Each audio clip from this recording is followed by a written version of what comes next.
때마다 28장이라 그랬고요. 마태복음에서 지금 강조하고 있는 것이 왕이신 예수님이다. 우리가 마태복음은 종이신 예수님, 누가복음은 사람, 인간이신 예수님, 그리고 요한복음은 하나님의 신성. 그래서 이 복음서가, 복음이란 말은 예수님이란 뜻이잖아요. 예수님. 복음 그러면 예수님이에요. 그러니까 예수님을 말하지 않으면 그건 복음이 아닙니다. 거짓 복음입니다. 복음서가 사복음서인데 복음서마다 예수님을 전달하는 핵심 내용이 달라요. 그래서 마태는 예수님을 왕으로 증거를 하고 있고요. 마가는 종으로 오셨다. 종이신. 누가복음은 사람으로 오신 예수님을 증거하고 있고, 요한복음은 하나님, 그 예수님의 신성을 가르친다. 이렇게 보시면 되겠고요. 그 2장은 서론, 왕의 오심에 대해서, 왕의 탄생에 대해서 말씀을 하고 있고요. 3장, 4장에서는 왕이 사역을 준비하시는, 그래서 4장에서는 예수님께서 사단에게 시험 받으시는 장면, 5장부터 7장은 우리가 흔히 말하는 산상설교인데 이거를 왕의 설교다. 8장, 9장, 이제 오늘 여기서부터 공부할 건데요. 왕의 사역, 예수님께서 기적을 베푸시는 그런 일들. 여기서부터 오늘 이제 간단하게 공부를 하겠습니다. 차 고치시고, 또 죽은 자를 살리시고, 또 귀신 들린 자를에게서 귀신을 내쫓으시는 그 온전케 하시는 장면은 단순한 기적이 아니고 단순한 치유가 아니에요. 8장, 9장에서 나오는 이런 여러 가지 치유 기적은 단순한 치유를 말하기 위한 것이 아니라 이것은 왕의 사역, 왕이심을 드러내기 위한 것이다. 꼭 보시길 바랍니다. 8장, 예수께서 산에서 내려오시니 허다한 무리가 좇으니라. 한 문둥병자가 나와 절하고 가로되 주여 원하시면 저를 깨끗해 하실 수 있나이다. 예수께서 손을 내밀어 저에게 대시며 가라사대 원하노니 깨끗함을 받으라. 그리고 이 8장 1절부터 4절에서 나병 환자를 고치셨고요. 5절부터 보면 백부장의 하인이 중풍병에 걸렸는데 고치셨어요. 그 다음에 14절에 보면 베드로의 장모가 열병으로 앓고 있는데 베드로의 장모의 열병을 고치셨어요. 그 다음에 9장에 가보면 침상에 누운 문둥병자를 예수님께서 데리고 오셨을 때 고치셨어요. 계속해서 그런 치유 사역이 나옵니다. 18장, 9장 18절에 가보면 18장이 아니고요. 9장 18절에 보면 한 직원이 와서 저라고 가로되 내 딸이 당장 죽었사오니 오셔서 몸에 손을 얹으소서. 그 예수님께서 그 사람의 집으로 가시죠. 회당장 야이로의 집이죠. 그리고 가는 중에 12해를 혈루증으로 앓던 여자를 예수님께서 고치세요. 그래서 8장과 9장에 보면 이렇게 많은 병든 자를 고치시는 장면이 나오고요. 또 한 군데 보면 예수님께서 귀신 쫓는 장면이 나오고 있습니다. 귀신을 쫓으세요. 네. 거기 보시면 쭉 가보시면 귀신 쫓는 장면, 많은 사람들이 귀신 들렸다. 16절 이하에 보면 말씀으로 귀신 들린 자들을 쫓아내시고 28절, 8장 28절에 보면 많은 군대 귀신 들린 자를 예수님께서 고치세요. 뿐만 아니라 8장 23절에 보면 갈릴리 호수에 큰 풍랑이 일어나는데 그 풍랑을 명령하시니까 풍랑이 잠잠해져. 자, 여기서 우리는 그러면 치유하시고 그 다음에 귀신을 추방하시고 그 다음에 바다, 갈릴리 호수라고 그랬죠. 호수, 바다, 파도죠. 호수의 파도를 잠잠케 하시고요. 물론 뭐 군대 귀신도 예수님께서 추방하셨죠.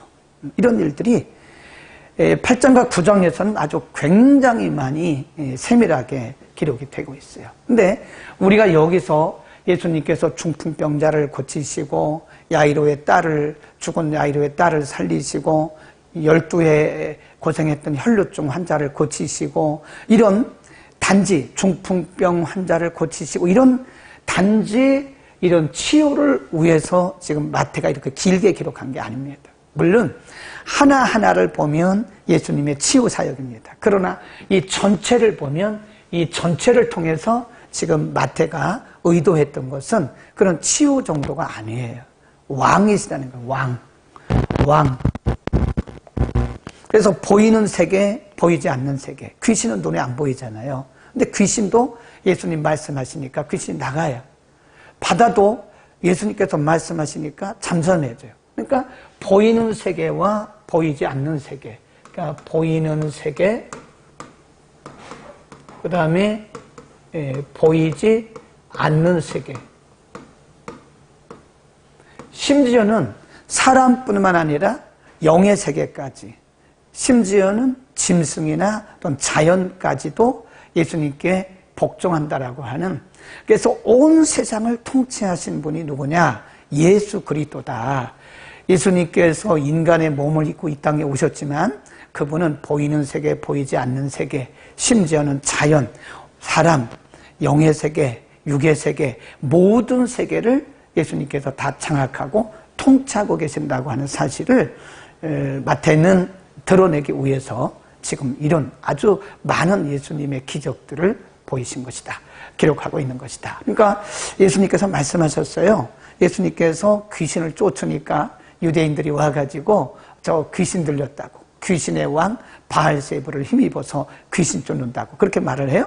그러니까 예수님께서 뭐라고 말씀하시냐면, 어떻게 귀신이 귀신을 쫓냐?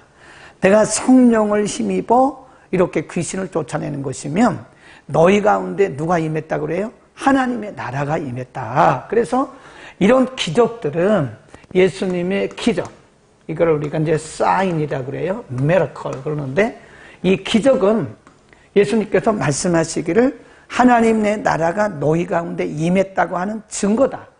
하나님 나라의 증거다. 그런 겁니다.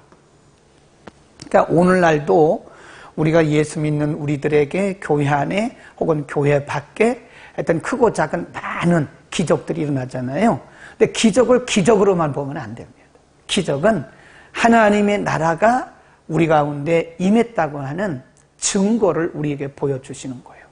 어제도 우리 금요 성령 보이시는 거다. 그러니까 제가 다시 한번 여러분에게 강조하는데, 이 기적은 단지 어떤 기적으로서 끝나는 것이 아니라 그것은 하나님의 나라가 우리 가운데 가시적으로 임했다고 하는 하나님 나라의 가시적 증거다. 아멘. 우리가 방언을 하잖아요.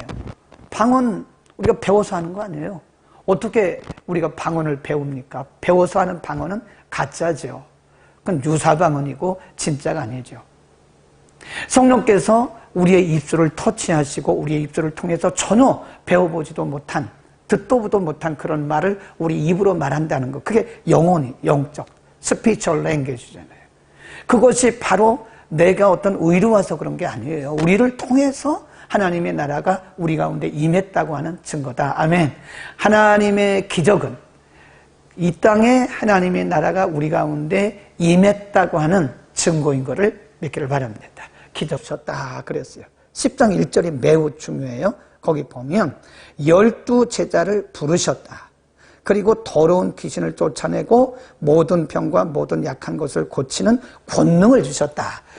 여기도 우리가 좀 생각을 해봐야 되는데요. 10장에 보면 제자들을 왕이신 예수님께서 제자를 12 제자를 부르세요. 12 제자를 부르시고 파송하십니다. 그런데 12 제자 여러분 이름 다 아세요? 베드로와 안드레, 야고보, 요한, 빌립과 바돌로메, 도마와 마태. 그거 다 외워야 됩니다. 그 예수님의 12 제자 이름 못 외우면 안 되죠. 꼭 외우세요.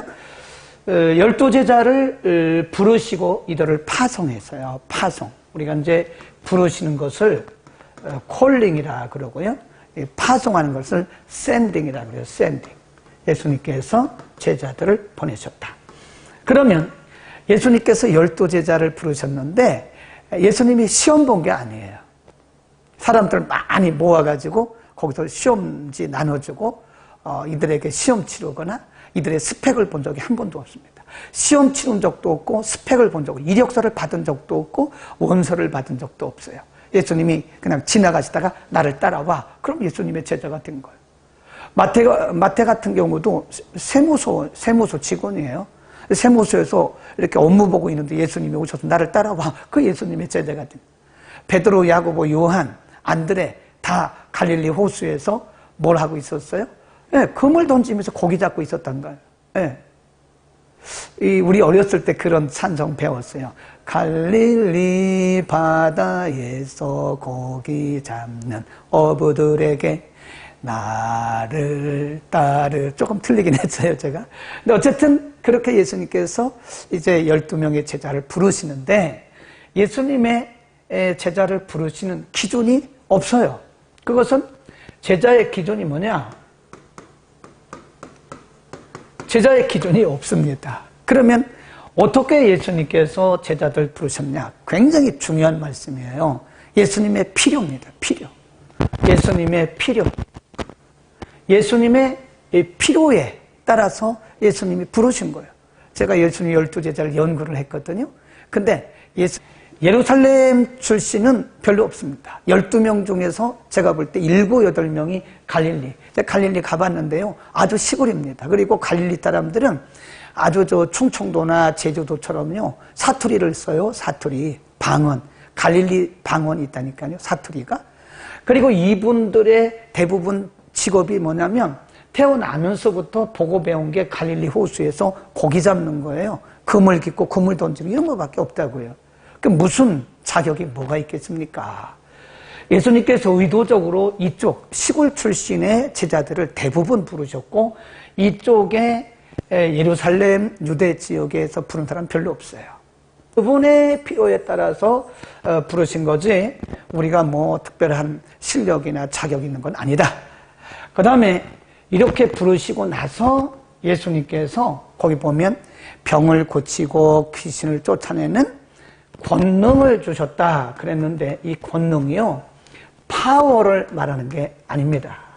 물론 파워를 말할 수도 있어요. 왜냐하면 귀신을 쫓아야 되니까 제자들이 귀신도 쫓고 병자를 고쳐야 되니까 아니 갈릴리 출신의 그 어부들이 무슨 귀신을 쫓아요? 무슨 힘으로 귀신을 쫓고 무슨 귀신으로 말씀을 전합니까? 무슨 능력으로 말씀을 전해요? 무슨 말씀으로 예루살렘 같은 그 대도시에 가서 복음을 전하겠어요? 그래서 예수님께서 이 12명의 아주 그 당시로 말하면 사회적 신분이 평범한 사람 이하입니다. 평민 이하의 제자들에게 권능을 주셨대요. 그건 능력 맞아요. 그 다음에 이 권능이라는 것은 뭔 뜻이 있냐면 권위,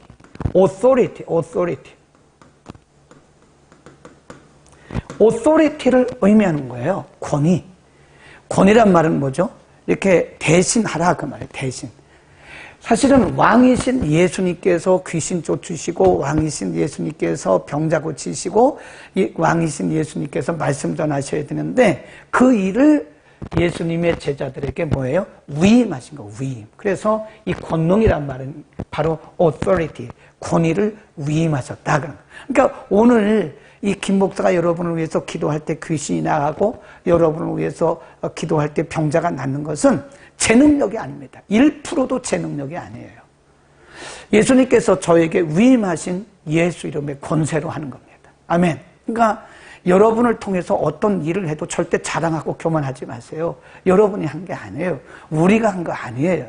우리에게 위임해 주신 권위를 가지고 우리에게 넣어주신 능력으로 하는 거지. 가끔 그런 사람 봐요, 제가. 자기가 귀신 쫓았대. 자기가 뭔데 귀신을 쫓아요? 자기가 기도해서 자기가 병자를 고쳤대. 아니, 대개가 뭔데 병자를 고쳐요? 우리의 힘으로 할 수 있는 거 아무것도 없어요. 우리가 한 거 아니에요. 근데 대개 보면요, 하나님께서 그런 분들은 오래 안 쓰세요. 오래 안 쓰십니다. 하나님께 쓰시다가 그냥 놔버려요. 여러분, 우리가 하나님께 붙들려서 쓰임받는 게 그게 하나님의 능력이고 그때 우리의 존재의 의미가 있는 거지. 하나님이 우리 놔버리시잖아요. 우리 아무것도 빈 깡통이에요. 하나님이 우리 놔버리시면 우리 빈 깡통입니다. 겸손해야 돼요. 절대 내가 한 거라고 생각하면 안 됩니다. 하나님이 나를 통해서. 지금 내가 한 게 아니라 하나님이 내게 위임해 주신 이 권위, 하나님께서 이 위임해 주신 이 권위를 가지고 하는 거지. 그러니까 하나님만 높여야 되고 예수 이름만 높이는 겁니다. 아멘. 오늘 이거 꼭 기억하셔야 됩니다. 우리를 통해서 어떤 능력이 나타나도 그건 내 힘이 아니에요. 내 능력도 아니고 내 지혜도 아니고 내 지식도 아니에요. 제가 많은 분들을 봤거든요. 많은 부흥사들 봤는데 가다가 이 결말이 비참해요. 진짜 많이 봤어요. 은사사역 하는 사람들 중에 그분의 말로가 비참해요. 네. 왜 그런가? 바로 나를 드러내서 그런 거예요. 내가 한 것처럼 교만하고 내가 한 것처럼 자만했기 때문에 하나님 이런 사람 싫어하세요. 그러니까 놔버리세요. 놔버리면 인간은 뭐예요? 빈깡통만도 못한 거예요. 겸손해야 됩니다. 아멘. 자, 이제 여기 11장 12장입니다. 빨리빨리 나가겠습니다. 오늘까지 끝나야 되는데 못 끝나면 한 번 더 하죠. 뭐 우리 진도 나가는 게 중요한 게 아니잖아요. 그죠? 자, 오늘 11장 12장에 보면 예수님께서 이렇게 이제 사역을 하실 때에 여러 동네 11장 1절 보세요. 예수께서 12제자에게 명하시기를 마치시고 이에 저희 여러 동네에서 가르치시며 전도하시려고 거기를 떠나 가시느니라. 요한에 대한 얘기가 나오고요. 그 다음에 20절 가보세요. 예수께서 권능을 가장 많이 베푸신 고을들이 회개치 아니하고 그때에 책망하셨다. 12장에 가보면 바리새인들이 예수님을 쫓아다니면서 왜 안식일날 그런 일을 했느냐. 그런 예수님을 계속해서 따라다니면서 비난하고 비방하고 그런 얘기를 합니다. 11장, 12장이 그런 얘기거든요. 근데 그 무슨 말씀이에요? 예수님께서 복음을 전할 때 많은 사람들이 다 아멘한 게 아니에요. 어떤 사람들은 예수님의 전하는 복음을 아멘으로 받는데 어떤 사람들은 예수님 보고 귀신 들렸다고 그러고 이단이다 그럽니다. 예. 예수님을 따라다니면서 바리새인들이 예수님들을 욕해요. 예수님에게 욕해요. 왜 당신은 왜 안식일날 병 고치냐? 안식일날 왜 이런 일을 하냐? 따라다니면서 예수님 가시는 곳마다 따라다니면서 바리새인들이 방해를 하는 거예요. 그렇다고 예수님이 그 일을 그만뒀습니까? 아닙니다. 여기서 우리에게 가르치는 것이 뭐냐면 항상 복음이 증거되는 곳에는요 2가지 반응이 나타나요. 하나는 반대하는 거부, 이거를 우리가 저항이라고 해요. 저항. 또 받아들이는 것을 수용 그럽니다. 수용. 그래서 예수님이 복음을 전할 때 모든 사람들이 다 거부한 게 아닙니다. 받을 사람은 받아요. 또 예수님이 복음을 전할 때 모든 사람들이 다 수용한 게 아니에요. 거부한 사람도 있어요. 그 오늘날도 마찬가지. 오늘날 우리가 가서 복음을 전하잖아요. 어떤 사람들은 아멘하고 받습니다. 근데 어떤 사람들은 아예 뭐 이단 취급하고 받지도 않아요. 근데 교회도 마찬가지. 교회 안에도요. 은혜 받는 사람이 있는가 하면 반응이 없는 사람이 있어요. 교회 안에도 그렇다니까요. 같은 목사님이 같은 시간에 같은 말씀을 전하는데 어떤 사람들은 눈이 동그래가지고 막 그냥 말씀을 얼마나 은혜를 받는지 몰라요. 굉장히 수용적이죠. 근데 어떤 사람들은 졸고 앉았거나 아니면 말씀을 귓전으로 여벌로 드려요. 그러니까 예배 끝나고 나도 아무것도 남는 게 없어요. 불행한 사람이죠. 근데 이게 교수법이란 말은 사역 방법이 있어요. 그러니까 예수님이 가시는 곳마다 그 바리새인들이 따라와요. 바리새인들이 따라와가지고 뭐 왜 안식일날 병 고치냐? 당신은 이단이다. 당신은 매국노다. 사람들을 동원해가지고 이렇게 사람들에게 잘못을 가르친다. 그럴 때 바리새인들이 막 예수님을 따라다니면서 별 말을 다 안 되는 말 되는 말 다 해요. 그 예수님이 뭐 그들과 뭐 상대하기 싫어서 그런 것도 아니고 상대할 능력이 없어서 그런 게 아니에요. 예. 예수님은 항상 여기에 대해서 무대응합니다. 그리고 장소를 피하세요. 피하는 게 상책이에요. 함께 예수님이 그들과 뭐 싸울 이유도 없고 그리고 갈등하고 부딪혀봤자 사역에 지장만 있는 거예요. 오늘날도 마찬가지예요. 그러니까 우리가 살아가는 세상, 우리가 복음 전하는 세상에는 언제나 수용적인 세력과 저항적인 세력이 있다. 그래서 우리가 시간을 낭비하지 않기 위해서는 저항적인 세력에 너무 집중하지 말고 수용적인 사람들과 먼저 하다 보면 이 사람들이 따라오게 돼 있다. 아멘. 예수님의 방법. 네, 13장입니다. 13장에 가보면 예수님께서 천국에 대해서 비유로 말씀하세요. 천국은 뭐냐? 천국은 뭐냐?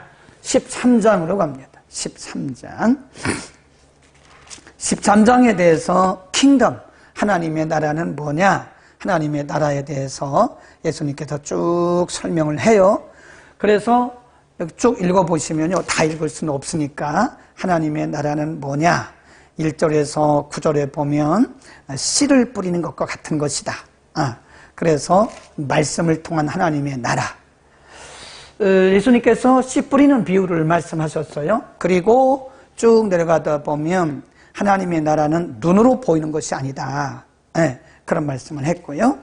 그 다음에 하나님의 나라가 이루기까지는 거기 그 가라지 비유를 말씀하셨어요. 제가 다시 설명을 할게요. 그 다음 흔히 말하는 천국은요. 우리가 보통 뭐 요단강 건너가 만나리. 며칠 후 그 요단강 건너가 만나는 그 천국은요. 영원한 세계를 말하는 거예요. 영원한 하나님의 나라. 그리고 여기서 말씀하는 천국은 영원한 하나님 나라를 말하는 것이 아니라 이 땅에 임한 보이는 천국, 이 땅에 임한 보이는 천국. 그러니까 가시적인 하나님의 나라, 우리 안에 임한 하나님의 나라, 가정에 임한 하나님의 나라, 교회에게 임한 하나님의 나라, 하나님의 나라가 어떻게 확장되어 가는가를 말씀하고 있어요. 그래서 씨 뿌리는 비유를 통해서 말씀했고요. 그 다음에 또 한 가지는 가라지 비유. 그 다음에 보화를 구하는 장사와 같다. 씨는 말씀이라고 그랬잖아요. 말씀. 한 사람이 가서 농부가 씨를 뿌렸는데 이 씨가 4가지 밭에 떨어져요. 하나는 돌짝밭, 길가, 돌짝밭, 가시덤불, 그리고 옥토에 떨어지잖아요. 길가에 떨어진 씨는 이게 발화를 못하니까 지나가는 새가 와서 먹어버렸어요. 돌짝밭에 떨어진 씨는 발화는 했지만 뿌리가 깊지 못하니까 바람이 부니까 쓰러지고 말았어요. 가시덤불 속에 떨어진 씨는 자라기는 자라는데 태양빛을 가리니까 이게 자라지를 못하고 열매를 못 맺어요. 단지 옥토, 좋은 밭에 떨어진 씨는 30배, 60배, 100배 결실을 했다. 이게 뭐냐? 씨는 하나님의 말씀이에요.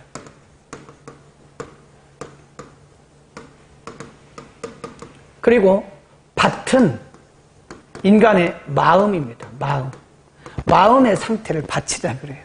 이렇게 우리가 말씀을 전하잖아요. 그러니까 길가 같은 마음밭이 있어요. 딱딱해요. 길가는 사람들이 다니니까 굳어져 있잖아요.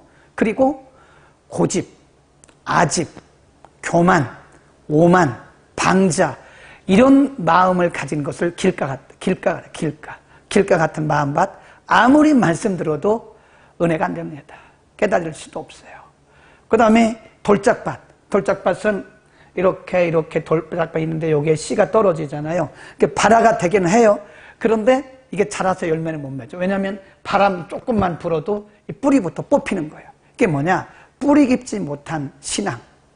말씀에 뿌리가 깊지 못한 신앙. 그러니까 우리가 보면 신앙도 깊이가 없으면 말이 많아요. 꼭 그런 건 아닐 텐데 비슷하더라고. 그러니까 같은 바다인데도 아주 깊은 바다는 아주 잠잠하고 말이 없습니다. 깊으니까. 그런데 이 깊지 못한 이 바닷가는 철썩철썩 소리만 난대요. 그러니까 꼭 이 돌짝밭 같은 마음은요, 이 뿌리가 없으니까 조금만 어려워도 그냥 뿌리채 뽑아봐요. 시험 들고 낙심하고 좌절하고 상처받고.